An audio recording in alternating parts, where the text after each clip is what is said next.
Ndi nitekana umunezero ndasubiriye kugusuhuza nkuhakaze nshuti mukunzi wacu wowe ubandanya kumwe natwe ngaha kuri ino mbonesha kure imwe rudende igushikiriza amakuru ibiganiro ndetse n'inkuru bigezweho biriko bivugwa irya nino mu gihugu c'u Burundi no hakurya y'imbibe z'igihugu c'u Burundi mu makungu ya kure.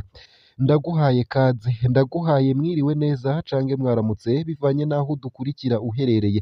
Ico utegerezwa gusa ni ugufyonda sabone cange subscribe, nawe utarafyondako hama ukabandanya ushikirwa n'amakuru, ibiganiro ndetse n'inkuru tubandanya gushikiriza bivugwa irya nino mu gihugu c'u Burundi no hakurya y'imbibe z'igihugu c'u Burundi mu makungu ya kure.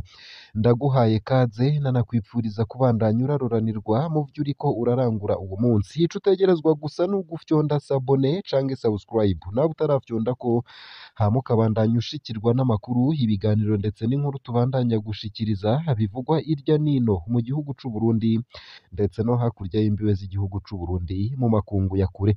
Ano makuru ya kano kanya rero harabafatiye ku ngingo nkuru nkuru zikurikira. Hatowe ikiziga c'umusore amanitse ku giti i Makamba. Cedric Nkeshimana yatowe ikiziga yenena ku giti ni ku mugwa mukuru wa Makamba mu bumanuko bw'u Burundi. Abamwishe n'ico yazize ntibiramenyekana. Igipolisi cahagaritse abantu babiri bakekwa. Mu gatondo ka kare niho abarengana babona ico kiziga muri karitiye Makamba ya kabiri nk'uko abaduhaye amakuru babivuga. Abantu bariko barengana babonye ikiziga cenena ku giti kiri ku mugozi, baciye batabaza ubwo nyene. Uko akaba ariko abaduhaye amakuru bavuga. Abajejwe intwaro n'igipolisi baciye bahashika kwirabira. Vyinshi kuri iyo nkuru itari nziza ni mukanya mu buryo bw'idonido, ntuje kure. Nayo kandi uwikekwa ko ari umusuma yishwe n'imbonerakure i Mugina. Umuntu yikekwa ko ari umusuma yishwe n'imbonerakure, ni ukuvuga abanywanyi b'umuhari w'urwaruka rw'umugambwe CNDD FDD ku mugoroba wo kuri uwu wa mbere. Ubwo bwicanyi bwabereye mu gace ka Mugajo muri komine Mugina, ni mu ntara ya Cibitoke mu bumanuko mu buraruko bushira uburengero bw'u Burundi. Audace Ngendahayo w'imyaka 52 yari mu murima w'ibitoki igihe ubwo bwicanyi bwaba ku bw'abanyagihugu baho muri ako gace. Yatemagujwe ibipanga vyinshi, izo mbonerakure zaranamuciye umutwe. Ababibonye niko bagaragaza umubabaro. Uwo mugabo yaturuka muri ako gace. Igipolisi n'intwaro muri komine baremeje urupfu rw'uwo muvyeyi w'abana indwi. Vyinshi navyo kuri iyo nkuru itari nziza hiteye n'agashavu ni mukanya mu buryo bw'idonido, ntuje kure. Nayo kandi mu ntara ya Cibitoke 23 mu bimba inzahabu barahagaritswe. Abimba ubutare 23 bo mu makomine ya Mabayi na Bukinanyana mu ntara ya Cibitoke mu buraruko bushira uburengero bw'u Burundi bapfungiwe mu gasho k'igendereza muri iyo ntara.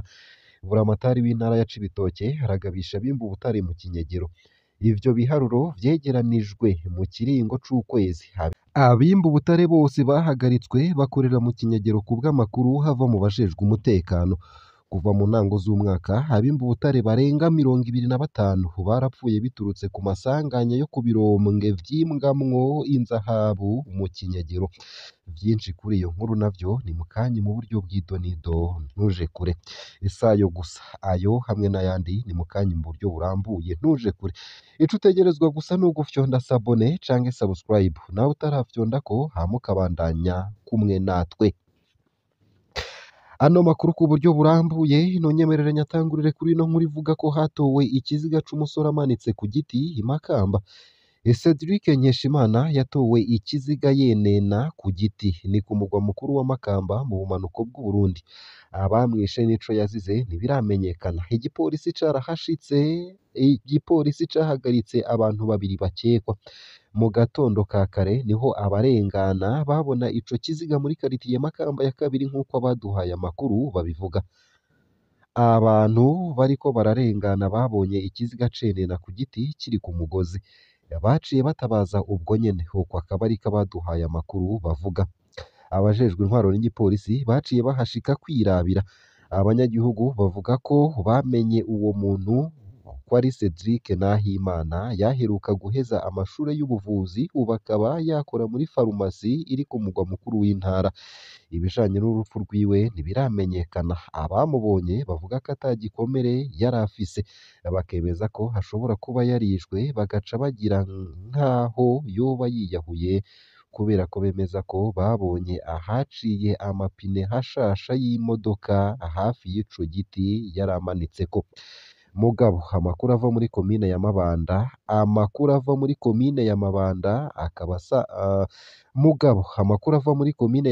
asanzwe avukamwo avuga ko Cedric Nkeshimana yari amaze guhakwa kwiyahura. Igipolisi kivuga ko cahagaritse abantu babiri ku mvo z'amatohoza. Ikiziga ciwe kiri mu buruhukiro bw'ibitaro vy'intara. Mwomenya ko ayo makuru nyene ava mu Mabanda avuga ko umwe mu bo bavukana yaheruka gutorwa ikiziga nyene mu buryo budasobanutse. Nayo mu yandi makuru kandi nuko uwikekwa ko ari umusuma yishwe n'imbonerakure i Mugina. Umuntu yikekwa ko ari umusuma yishwe n'imbonerakure, ni ukuvuga abanywanyi b'umuhari w'urwaruka rw'umugambwe CNDD FDD ku mugoroba wo kuri uwo wa mbere. Ubwo bwicanyi bwabereye mu gace ka Mugaju muri komine ya Mugina, akaba ari mu ntara ya Cibitoke mu buraruko bushira uburengero bw'Uburundi. Audace Ngendahayo w'imyaka 52 yari mu murima w'ibitoki igihe ubwo bwicanyi bwaba kubw'abanyagihugu baho muri ako gace. Yatemagujwe ibipanga vyinshi.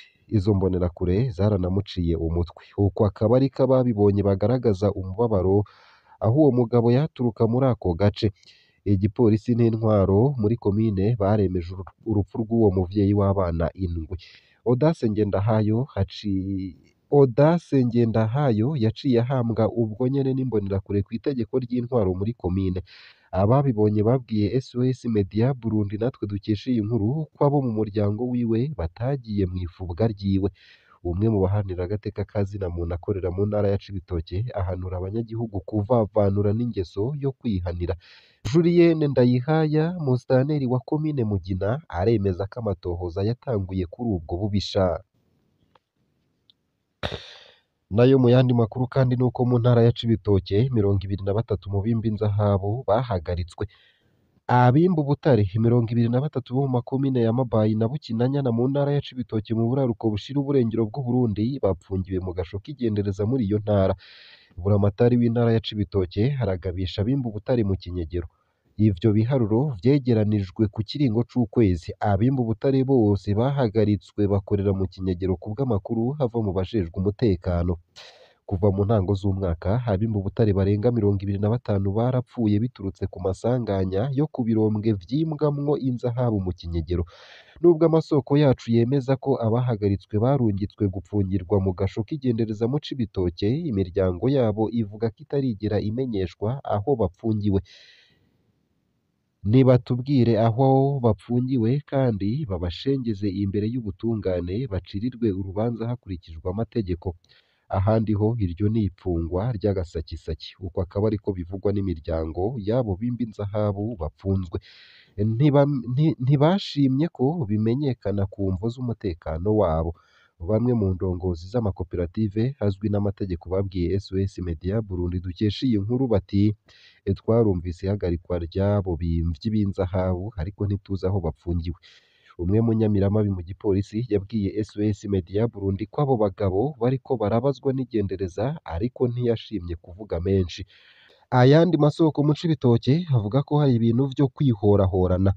Abimba ubutare baronderwa bakorera bamwe mu ndongozi mu bajejwe umutekano canke indongozi z'umugambi uri ku butegetsi CNDD FDD batunga mu gushora inzahabu hanze y'igihugu badakurikije ingingo n'imwe y'ibanki nkuru, ubushikiranganji bujejwe ubutare n'agataka na OBR.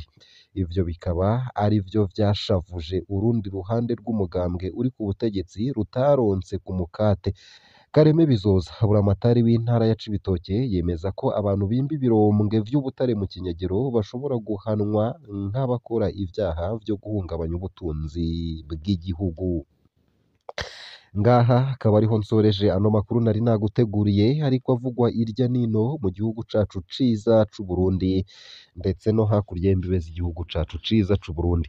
Ico utegerezwa gusa ni ugufyonda sabone canke subscribe nawe utaravyondako hama ukabandanya ushikirwa n'amakuru, ibiganiro ndetse n'inkuru tubandanya gushikiriza bivugwa irya nino mu gihugu c'Uburundi mu bisata bitandukanye ngaha mu gihugu cacu ciza nyene nko mu gisata c'agateka ka zina muntu, mu gisata c'umutekano, mu gisata ca politike, mu gisa mu gisata c'imigenderanire n'ayandi makungu, mu gisata c'uburimyi n'ubworozi, mu gisata c'inkino, mu gisata c'indero, mu gisata c'imigenderanire n'ayandi makungu ndetse no mu bindi bisata bitandukanye. Ndakwifurije kubandanya uraruranirwa, kubandanya uragira ibihe vyiza, kubandanya uragira umunsi mwiza. Ico utegerezwa nyene ni ukubandanya kumwe natwe. Wewe wafyonze sabone ndagushimiye, ariko nawe nyene utarafyondako nakwipfuriza gufyondako kugira uje urashikirwa n'ano makuru umwanya ku mwanya kandi ku gihe.